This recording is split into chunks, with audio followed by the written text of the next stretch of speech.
I wanted to make a quick video of my Recteq Bullseye. I have the larger one, the BFG, and it's great, but the stainless steel on these Bullseyes is just pathetic. It's just, I don't know if you even consider it stainless steel. I'll spend hours with a Scotch-Brite pad getting all of this rust off here, and only a month later it'll look like this again. And even rust on the lid.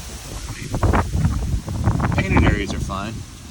And, you know, some people say, "Oh, you overheated it." Well, the fire pit's fine. I have no holes going through it. It's just the actual quality of the stainless. You can put a magnet to it. It's super magnetic.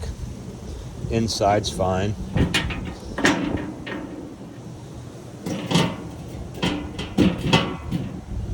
It's not that it's rust. It's just rusting all through. This gets rust because it's exposed to heat. It's not stainless. But everything else is fine. It's just, you are gonna have just an ugly bucket of rusts that your guests get to see you cooking on.